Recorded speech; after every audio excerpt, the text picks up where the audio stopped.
അപ്പൊ പുതിയൊരു വീഡിയോയിലേക്ക് സ്വാഗതം. അപ്പൊ ഞാൻ ഇന്ന് വന്നിരിക്കുന്നത് പത്തനംതിട്ടയിൽ ഒരു സംഭവം നടന്നായിരുന്നു. പത്തനംതിട്ടയിൽ 17 വയസ്സുള്ള ഒരു +2 പഠിക്കുന്ന ഒരു പെൺകുട്ടി പനി ബാധിച്ച് ഹോസ്പിറ്റലിൽ പോയതാണ്. അത് കഴിഞ്ഞതിന് ശേഷം 2-3 ഹോസ്പിറ്റൽ മാറി മാറി കാണിച്ചിട്ടും പനി മാറുന്നില്ല. പക്ഷെ ആ കുട്ടി മരണപ്പെട്ടു. അതിനുശേഷം പോസ്റ്റ്മോർട്ടം ചെയ്തപ്പോഴാണ് അറിയുന്നത് 5 മാസം ആ കുട്ടി പ്രഗ്നന്റ് ആണെന്ന്. 17 വയസ്സുള്ള പെൺകുട്ടിയാണ്, +2 പഠിക്കുന്നത്. കാലം എങ്ങോട്ടാണ് ഈ പോകുന്നത്? എന്ത് ചെയ്യാനാണ്? ഇന്നത്തെ കാലത്ത് എന്ന് പറയുമ്പോൾ മൊബൈല്, ഇന്റർനെറ്റ് ഒക്കെ എല്ലാവരുടെ വീട്ടിലും എല്ലാവരുടെ കയ്യിലും ഒക്കെ ഉള്ള ഒരു കാര്യമാണ്. ഇഷ്ടം പോലെ സെർച്ച് ചെയ്ത് കഴിഞ്ഞാൽ ഇഷ്ടം പോലെ ഫോൺ വീഡിയോസ് കിട്ടും. ഈ പക്വതയില്ലാത്ത കുട്ടികളൊക്കെ ഈ ചെറിയ അറിവുകൾ വെച്ചിട്ട് ഈ കൂട്ടുകാരെ അല്ലെങ്കിൽ എവിടെന്നെങ്കിലും ഒക്കെ ചെറിയ അറിവുകൾ കിട്ടുന്നത് വെച്ചിട്ട് വീട്ടിൽ വന്നതിന് ശേഷം സ്കൂളിലൊക്കെ ചില ആൺകുട്ടികളൊക്കെ ഇങ്ങനെ പറയുന്നതും കേട്ട് വന്ന് ഇങ്ങനെ സൈറ്റിലൊക്കെ തെരഞ്ഞ് ഇഷ്ടം പോലെയാണ്, വിരൽ തുമ്പിലാണ് ഇപ്പൊ എല്ലാം കിട്ടുന്നത്. അപ്പം സൈറ്റുകളിലൊക്കെ തിരഞ്ഞ് ഇങ്ങനെ ഒരുപാട് ഫോൺ വീഡിയോസ് ഒക്കെ കണ്ട് അവരുടെയൊക്കെ കിളി പോയിരിക്കുവാണ് ഒന്നാമത്തെ കാര്യം. അന്നേരം ഇതറിയാനുള്ള ആകാംക്ഷയാണ് കുട്ടികൾക്ക്. എന്താണ് സംഭവം, തെറ്റേതാണ് ശരി ഏതാണെന്ന് അറിയാൻ വയ്യാത്ത ഒരു പ്രായമായിരിക്കും. ആ സമയത്താണ് ഇങ്ങനെയുള്ള കാര്യങ്ങൾ. വേറൊരു കാര്യം ഞാൻ എടുത്തു പറയുവാണ്, വേറൊരു കാര്യം കൂടി ഇതിനകത്ത് കൊണ്ടുവരുവാണ്. ഞങ്ങൾ ഇതിനെക്കുറിച്ച് കുറെ വീഡിയോസ് ചെയ്തിട്ടുണ്ടായിരുന്നു. ഈ യൂട്യൂബില് ഓരോ ചാനലുണ്ട്, ചേച്ചിമാര്, ഓരോ തള്ളമാര് വൃത്തികെട്ട രീതിയിൽ ലൈവ് മെമ്പർഷിപ്പും കാര്യങ്ങളും ഒക്കെ എടുത്തിട്ട് വീഡിയോസ് ചെയ്യുന്നതിനെ കുറിച്ച് ഒരുപാട് ഞാൻ ചെയ്തിട്ടുണ്ട്. ഇപ്പൊ ഞാൻ അതൊന്നും ചെയ്യുന്നില്ല. കാര്യം നമ്മൾ ഒരു പരിധിയുണ്ട്, അത് പറയുന്നതിന് ഒരു പരിധിയുണ്ട്. അപ്പൊ അതുകൊണ്ട് ഞാൻ ചെയ്യുന്നില്ല. കാര്യം നമ്മൾ അത് വിട്ട കേസാണ്. കാര്യം എത്രത്തോളം പറഞ്ഞാലും ഇതൊന്നും നിൽക്കാനും പോകുന്നില്ല. ഇതൊക്കെ വീണ്ടും വീണ്ടും വളരെ വേഗത്തിൽ ഒരുപാട് ആൾക്കാർ വന്നുകൊണ്ട് ഇരിക്കത്തേ ഉള്ളൂ. പക്ഷെ നമ്മൾ എത്രയൊക്കെ കിടന്ന് വായിട്ടലച്ചാലും ഒരു പരിപാടിയും നടക്കത്തില്ല എന്ന് മനസ്സിലായി. അതുകൊണ്ട് ഞാനിപ്പോ ആ ഒരു ഭാഗത്തേക്കൊന്നും മൈൻഡ് ചെയ്യുന്നില്ല. അപ്പൊ ഈ ഒരു ന്യൂസ് കണ്ടപ്പോഴാണ് ഞാൻ ഇതിനെക്കുറിച്ച് എടുത്ത് പറയുന്നതിന്റെ. ആ വീഡിയോ കണ്ടിട്ടുള്ളവരാണെങ്കിൽ അറിയാൻ പറ്റും. കാര്യം ഞാൻ ഒരുപാട് വീഡിയോസ് ചെയ്തിട്ടുണ്ട്. എന്ന് വെച്ച് കഴിഞ്ഞാൽ അവരെ റിപ്പോർട്ട് അടിക്കാനായിട്ട് അങ്ങനെയുള്ള ഒരുപാട് ചേച്ചിമാരെ കുട്ടികൾ ഒന്നുമല്ല, വേറെ ഒന്നുമല്ല. കാര്യം എല്ലാവർക്കും ഫോണുണ്ട്. അപ്പൊ എല്ലാരും പറയും നിങ്ങൾക്ക് എന്താണ് കുഴപ്പമില്ല, അവരെന്തെങ്കിലും കിടന്ന് കാണിക്കട്ടെ എന്നൊക്കെ എല്ലാരും പറയും. പക്ഷെ അങ്ങനെയല്ല. എന്ന് വെച്ച് കഴിഞ്ഞാൽ നമ്മുടെ വീട്ടിൽ കണ്ടില്ലേ, ഇപ്പൊ ഒരു അനുഭവം കണ്ടില്ലേ, 17 വയസ്സുള്ള പെൺകുട്ടിയാണ് പ്രഗ്നന്റ് ആയിരിക്കുന്നത്. അതെന്ന് പറയുമ്പോഴത്തേക്കും എട്ടും പൊട്ടും തിരിയാത്ത ഒരു പ്രായം. ആ വീട്ടുകാരുടെ അവസ്ഥയൊന്ന് നിങ്ങൾ ആലോചിച്ച് നോക്കി. സ്കൂളിൽ പഠിക്കുന്ന പെൺകുട്ടിയെ കുറ്റം പറഞ്ഞിട്ടും കാര്യമില്ല. കാര്യം എന്താന്ന് വെച്ച് കഴിഞ്ഞാല് സാഹചര്യമാണ്, അങ്ങനെയൊക്കെ ആയിപ്പോയി കാണും. പക്ഷെ ഈ ലൈംഗിക വിദ്യാഭ്യാസം ഇല്ലായ്മയാണ്. അവർക്ക് ഒന്നും അറിയത്തില്ല. ഇപ്പൊ സ്കൂളുകളിലും കോളേജിലും ഒക്കെ ഈ ഹൈസ്കൂളുകളിലൊക്കെ ഒരു ക്ലാസ് വെക്കുന്നത് നല്ലതായിരിക്കും. ലൈംഗിക വിദ്യാഭ്യാസം കൊടുത്ത് ഈ ആൺകുട്ടികൾ പെൺകുട്ടികളെന്നില്ലാണ്ട് എല്ലാരും ഒരുമിച്ച് ഇരുത്തി നല്ല രീതിയിൽ ഈ ഒരു ക്ലാസ് എടുക്കുന്നത് നല്ലതായിരിക്കും. കാര്യം എന്താ വെച്ചാൽ അറിയട്ടെ, അതിനെക്കുറിച്ച് കുട്ടികൾക്ക് ബോധം ഉണ്ടാവണം. കാര്യം ഇല്ലെങ്കിൽ ഇതുപോലുള്ള വീഡിയോസും കാര്യങ്ങളും ഒക്കെ കണ്ടിട്ട് എന്തോരമാണ് ഇപ്പം ഇഷ്ടം പോലെ സ്ത്രീകൾ ഇറങ്ങിയിരിക്കും ഇങ്ങനെയുള്ള ലൈവ് ചെയ്യാനായിട്ട്. അതും മെമ്പർഷിപ്പ് ലൈവ് എന്ന് വെച്ചാൽ കാശ് കൊടുത്തു കഴിഞ്ഞാൽ അവരെന്ത് വേണേലും കാണിച്ചു തരും. അങ്ങനത്തെ ഒരു വൃത്തികെട്ട രീതിയിലുള്ള ലൈവ് മെമ്പർഷിപ്പ്. ഇങ്ങനെയുള്ള ഇത് കൊച്ചു കുട്ടികളൊക്കെ കാണുന്നതല്ലോ. എത്രയോ പേര് നമ്മള് കൊച്ചു ചില കുട്ടികൾക്കൊക്കെ ഫോൺ വേണം ഫുഡ് കഴിക്കാനായിട്ട്. വീട്ടില് ഫോൺ വേണം ഫുഡ് കഴിക്കാനായിട്ട്. അങ്ങനെ ഫോൺ കൊടുക്കും. ഈ സ്ക്രോൾ ചെയ്ത് പോകുന്ന സമയത്തായിരിക്കും ചിലപ്പോ ഈ ചേച്ചിമാരുടെ കാണുന്നത്. ചിലപ്പോ ഒരു 10 വയസ്സൊക്കെ ഉള്ള പിള്ളേരാണെങ്കിൽ കൂടി ഇങ്ങനെ പോകുമ്പോഴായിരിക്കും ഇങ്ങനെ ഇത് എന്താണെന്ന് അറിയാനുള്ള ഒരു ആകാംക്ഷ കൊണ്ട് അവരത് ഓപ്പൺ ചെയ്ത് നോക്കും. അങ്ങനെയുള്ള വൃത്തികെട്ട രീതിയിലുള്ളതാണ്. പിന്നെ ഇവർക്ക് ഞാനൊരു സിനിമയുടെ കാര്യം പറഞ്ഞായിരുന്നു. ഇതുപോലെ ഒരു ജയറാമിന്റെ ഒരു സിനിമയുണ്ട്. ആ സിനിമയിൽ ഇങ്ങനെ ഈ ഒരു വയ്യാത്ത ഒരു പെൺകുട്ടിയെ, ഓട്ടിസം ബാധിച്ച ഒരു പെൺകുട്ടിയെ ഈ ജയറാമിന്റെ മോൻ, കൊച്ചു പയ്യനാ, ആ പയ്യൻ കയറി വൃത്തികെട്ട രീതിയിലൊക്കെ ഇതാകുന്ന ഒരു സിനിമയാണ്. ആ സിനിമ കാണിച്ചു തരും എന്താണ് ഇന്നത്തെ യുഗം എന്നുള്ളത്. കാര്യം കാലം പോകുന്നത് എങ്ങോട്ടാണെന്ന് അറിയില്ല. കാര്യം ഇപ്പോഴത്തെ പ്രായത്തിലുള്ള ആൺപിള്ളേരാണേലും പെൺപിള്ളേരാണേലും ഇതൊക്കെ അറിയാനുള്ള ഒരു ആകാംക്ഷ കൊണ്ടാണ് ഇങ്ങനെയൊക്കെ ചെയ്യുന്നത്. പിന്നെ മൊബൈലും ഇന്റർനെറ്റും ഒക്കെ നമ്മുടെ കയ്യിൽ തന്നെ ഇല്ലേ. ഇപ്പൊ തിരഞ്ഞാൽ എന്താണ് കിട്ടാത്തത്? അപ്പൊ അതുകൊണ്ടാണ് ഞാൻ പറയുന്നത്, കൂടുതലും ആ കുട്ടിയുടെ ഇപ്പൊ ഈ 17 വയസ്സുള്ള പെൺകുട്ടി പനി എന്തോ മരുന്നെങ്ങാണ്ട് മാറിയൊക്കെ കഴിച്ചിട്ടുണ്ട്. ആ ഒരു മരുന്ന് കഴിച്ചതെന്തോ പിടിച്ചില്ല. അങ്ങനെയാണ് ഈ കൊച്ചിന് എന്തോ വയ്യായിക വന്ന് മരിച്ചുപോയത്. അപ്പോഴാണ് പോസ്റ്റ്മോർട്ടം ചെയ്തപ്പോ ഇങ്ങനെയുള്ള കാര്യങ്ങൾ അറിയുന്നത്. പ്രഗ്നന്റ്, 5 മാസം പ്രഗ്നന്റ്. പിന്നെ ഞാൻ വേറൊരു കാര്യം ഓർത്ത്, ഈ 5 മാസം പ്രഗ്നന്റ് ആയിട്ടും വീട്ടുകാർ ഇത് അറിഞ്ഞില്ലേന്ന്. കാര്യം എന്തായിക്കോട്ടെ, വയറ് വലുതാവുന്നത് ഇവർക്ക് മനസ്സിലാകത്തില്ലെന്ന് ഞാൻ ആലോചിക്കുന്നത്. 5 മാസം എന്ന് പറയുമ്പോൾ എല്ലാ സ്ത്രീകൾക്കും അറിയാവുന്ന കാര്യമാണ്. 5 മാസം ആവുമെന്ന് പറഞ്ഞാൽ ആർക്കാണെങ്കിലും ഈ കൊച്ചിന്റെ അമ്മയ്ക്ക് പോലും മനസ്സിലായില്ലെന്നാണ് ഞാൻ ആലോചിക്കുന്നത്. എത്രയൊക്കെ ഒളിച്ചു വെക്കാൻ നോക്കിയാലും പറ്റാത്ത ഒരു സാധനമാണ് ഈ ഗർഭം എന്ന് പറയുന്നത്. നമുക്ക് ഈ കൊച്ചിന്റെ ഈ പെൺകുട്ടിയുടെ വയറ് വീർക്കുന്നതും കാര്യങ്ങളും ഈ അമ്മ ഒബ്സർവ് ചെയ്യുന്നില്ലെന്നാണ് ഞാൻ ആലോചിക്കുന്നത്. ഞാനത് ഇങ്ങനെയുള്ള ഒരുപാട് കേസുകൾ ഞാൻ കേട്ടിട്ടുണ്ട്. കാര്യം എന്ന് വെച്ചാൽ പിന്നെ വേറൊരു കാര്യം എടുത്തു പറയാനുള്ള ഈ ഡോക്ടേഴ്സ് എന്ന് പറയുമ്പോഴത്തേക്ക് ഒരുപാട് ഡോക്ടർമാർക്ക് അറിയാൻ പറ്റും. ഗൈനക്കോളജി വിഭാഗത്തിലുള്ള ഒരുപാട് ഡോക്ടർമാർക്ക് അറിയാൻ പറ്റും. അവര് ഏറ്റവും കൂടുതൽ അബോർഷന് വേണ്ടി പെൺപിള്ളേര് ചെല്ലുന്ന ഈ ഹൈസ്കൂള് കോളേജ് ആ ഒരു കാറ്റഗറിയിലുള്ള പെൺപിള്ളേരാണ് അബോർഷന് വേണ്ടിയിട്ട് ചെല്ലുന്നത്. ആ ഡോക്ടേഴ്സ് തന്നെ പറയുന്നുണ്ട്, ഞങ്ങൾ കാണുമ്പോൾ ഞെട്ടിപ്പോവുക ചെയ്യുന്ന കാര്യം, കൊച്ചു പെൺപിള്ളേരാണ് അബോർഷൻ ചെയ്യാൻ വേണ്ടി വരുന്നതെന്ന്. അപ്പൊ ഇത് ഒരു ഇരുചെവി അറിയാണ്ട് പിന്നെ കാര്യങ്ങൾ ഒതുക്കി തീർക്കുകയാണ് ചെയ്യുന്നത്. കാര്യം ഈ ഡോക്ടേഴ്സിന് ഇത് ചെയ്തു കൊടുക്കാതിരിക്കാനും പറ്റാത്ത ഒരു സിറ്റുവേഷനാണ്. കാര്യം കൊച്ചു പിള്ളേരല്ലേ, പറ്റിപ്പോയി എന്ന് വെച്ചാൽ അവരും ഒരു അമ്മയുടെ സ്ഥാനത്ത് കണ്ട് ചിലപ്പോ ഇത് ചെയ്തു കൊടുക്കുമായിരിക്കും. പറയാതിരിക്കാൻ പറ്റത്തില്ല. കാര്യം എന്താന്ന് വെച്ച് കഴിഞ്ഞാൽ ഇങ്ങനെ ഒരു സിറ്റുവേഷൻ ആയപ്പോൾ എല്ലാരും അങ്ങനെ തുറന്നു പറയണമെന്നില്ല. അപ്പൊ ചിലര് പിന്നെ ആരും തുറന്നു പറയത്തില്ല. ഡോക്ടേഴ്സ് ഇതൊക്കെ ശിക്ഷാർഹമായതുകൊണ്ട് അത് പിന്നെ അങ്ങനെ പറയത്തില്ല. പക്ഷെ എന്നാലും അവരുടെ ആ അവസ്ഥ ഒരു അച്ഛനും അമ്മയും വന്ന് കരയും. ഞാൻ ഒരുപാട് കേട്ടിട്ടുണ്ട് കേട്ടോ. എന്റെ കുറച്ച് പേര് എനിക്ക് പറഞ്ഞറിഞ്ഞ് കേട്ടിട്ടുള്ള കാര്യമാണ്.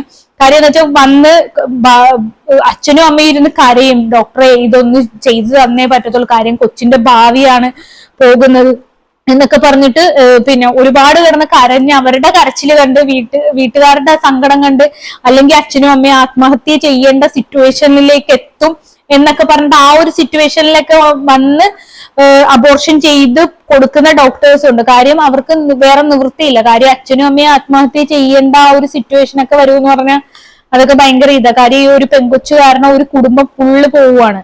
അപ്പൊ അതിന്റെ ഒരു ഇത് വെച്ചിട്ട് ചിലപ്പോൾ ചെയ്തു കൊടുക്കാൻ ചാൻസ് ഉണ്ട്. അപ്പൊ ഈ ഡോക്ടേഴ്സ് പറയുന്ന ഒരു കാര്യം എന്ന് പറഞ്ഞാൽ ഹൈസ്കൂള് കോളേജ് ആ ഒരു കാറ്റഗറിയിലുള്ള പെൺപിള്ളേര് വരുന്നതാണ് ഈ അബോർഷനെ കുറിച്ച് പറയുന്നത്.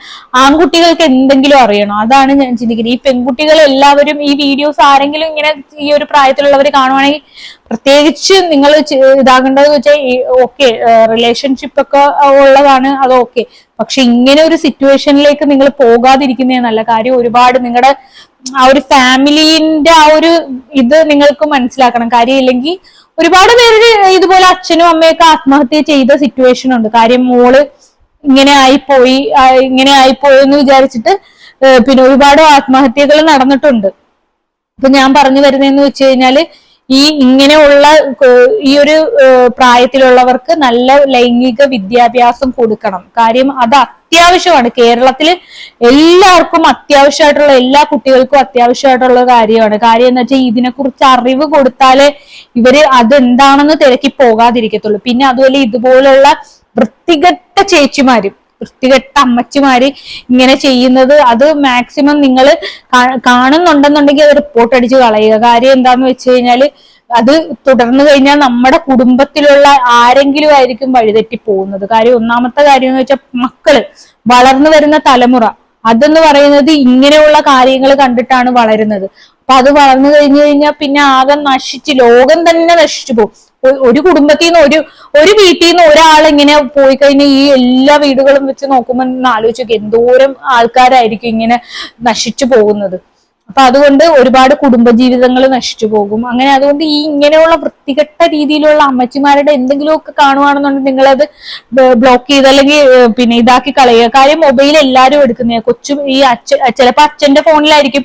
അച്ഛൻ ഇങ്ങനെയുള്ളതൊക്കെ നോക്കിയിട്ട് വെക്കുമ്പോഴത്തേക്കും അത് റെക്കമെൻഡഡ് വീഡിയോസിൽ വന്ന് കിടക്കും, അല്ലെങ്കിൽ റിലേറ്റഡ് വീഡിയോസിൽ വന്ന് കിടക്കും. പിള്ളേര് വന്നിട്ട് നോക്കുമ്പോഴത്തേക്കും അതെ ഇങ്ങനത്തെ സംഭവമാണ്, അച്ഛൻ ഇതൊക്കെ കാണുന്നുണ്ടെന്ന് തോന്നുന്നു, എന്താ സംഭവം നോക്കാമെന്ന് പറഞ്ഞ് അങ്ങനെ നോക്കും. അതിൽ അമ്മയാണെങ്കിലും അമ്മയും അങ്ങനത്തെ വല്ലത് കാണുന്നുണ്ടെങ്കിൽ അതും മോശമാണ്. അപ്പൊ അതുകൊണ്ട് നിങ്ങൾ വീട്ടിലുള്ളവർ ആദ്യം നന്നാകുക, അത് കഴിഞ്ഞിട്ട് മക്കളെ നന്നാക്കാൻ നോക്കുക. എനിക്ക് അതാണ് പറയാനുള്ളത്. വീട്ടിലുള്ളവർ ആദ്യം നന്നായി കഴിഞ്ഞു കഴിഞ്ഞാൽ മക്കളും അടിപൊളിയായിരിക്കും. എന്തിനാണ് ഇങ്ങനെയുള്ള വൃത്തികെട്ട പരിപാടിക്കൊക്കെ പോകുന്നത്? അത്രേ ഉള്ളൂ എനിക്ക് പറയാൻ. അപ്പൊ ഈ പെൺകുട്ടി, മരിച്ച പെൺകുട്ടി പത്തനംതിട്ട സ്വദേശിയാണ്. നമ്മുടെ ആലപ്പുഴ വണ്ടാനം മെഡിക്കൽ കോളേജിൽ വെച്ചാണ് ഇന്നലെയാണ് മരണപ്പെട്ടത്. സംശയം തോന്നി പോസ്റ്റ്മോർട്ടം ചെയ്തപ്പോഴാണ് 5 മാസം പ്രഗ്നന്റ് ആണെന്നുള്ള കാര്യം ഡോക്ടേഴ്സ് മനസ്സിലാക്കുന്നത്. ഇക്കഴിഞ്ഞ 22-ാം തീയതിയാണ് മെഡിക്കൽ കോളേജ് ആശുപത്രിയിലേക്ക് ഈ പെൺകുട്ടിയെ കൊണ്ടുപോയി.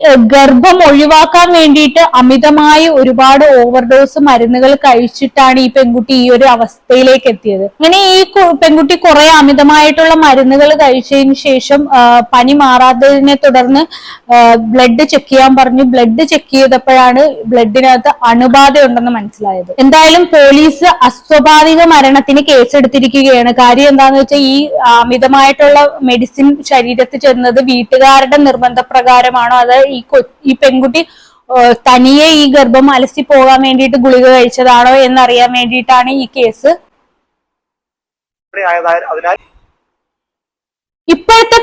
ഇപ്പോഴത്തെ കാലത്ത് കുട്ടികൾക്ക് ലൈംഗികത എന്ന് പറഞ്ഞ കേവലം നിസ്സാര സംഭവമായി മാറിക്കഴിഞ്ഞു. അതാണ് ഇങ്ങനെയൊക്കെ വരാനുള്ള കാരണം. അല്പനേരത്തെ സുഖം കിട്ടാൻ വേണ്ടിയിട്ട് എന്തൊക്കെയാണ് ഈ കാട്ടിക്കൂട്ടുന്നത്, പിന്നീട് എന്തൊക്കെ സംഭവിക്കുമെന്ന് ഇവർ ചിന്തിക്കുന്നില്ല. വളരെ മോശം. പക്വതയില്ലായ്മയാണ് ഇതിന്റെ മെയിൻ റീസൺ. എന്നാലും കൂടുതൽ എനിക്കൊന്നും പറയാനില്ല. നിങ്ങൾ ചെയ്യേണ്ട ഇത്ര മാത്രം, വീട്ടിലുള്ള പെൺകുട്ടികളുടെ ആണെങ്കിലും ആൺകുട്ടികളുടെ ആണെങ്കിലും മൊബൈൽ എല്ലാവരും ഒന്ന് ചെക്ക് ചെയ്യുന്നത് നല്ലതായിരിക്കും. കാര്യം എന്തൊക്കെയാണ് ഇവർ കാണിക്കുന്നത്, എന്തൊക്കെയാണ് ഇവർ കാണുന്നത് എന്നൊക്കെ അറിയേണ്ടത് വീട്ടുകാരുടെ ഉത്തരവാദിത്വമാണ്. കാര്യം എന്താന്ന് വെച്ച് കഴിഞ്ഞാല് നമ്മുടെ മക്കളാണ്. അപ്പൊ അവര് വഴിതെറ്റി പോവാതിരിക്കേണ്ടത് നമ്മുടെ ഉത്തരവാദിത്വമാണ്. അവര് നല്ല രീതിയിൽ വളരേണ്ടത്.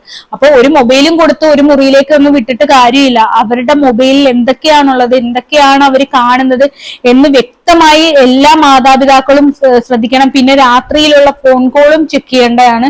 കാര്യം എന്താണെന്ന് വെച്ചാൽ ഇവർ ആരെയൊക്കെ വിളിക്കുന്നു, എന്തൊക്കെയാണെന്നുള്ളത് എല്ലാവരും ഒന്ന് ഇതാക്കണം. കാര്യം പിള്ളേര് വലുതായി, പിന്നെ ഒരു 18 വയസ്സ് കഴിഞ്ഞ് അല്ലെങ്കിൽ അവര് വീഡിയോ കോളാണോ ചെയ്യുന്നത്, എന്താണ് ഇതെന്നൊക്കെ എല്ലാവരും തിരക്കണം. കാര്യം നമ്മള് പിള്ളേർ ഇച്ചിരി വലുതായി കഴിഞ്ഞാൽ അവരെ പ്രൈവസിക്ക് അങ്ങ് വിട്ടു കൊടുക്കരുത്. കാര്യം എന്താന്ന് വെച്ചാൽ ഒരു 17 വയസ്സാണെങ്കിലും 18 വയസ്സാണെങ്കിലും 19 ആണെങ്കിലും നിങ്ങളുടെ ഒരു കണ്ണ് എന്തായാലും അവരുടെ മേളിൽ വേണം.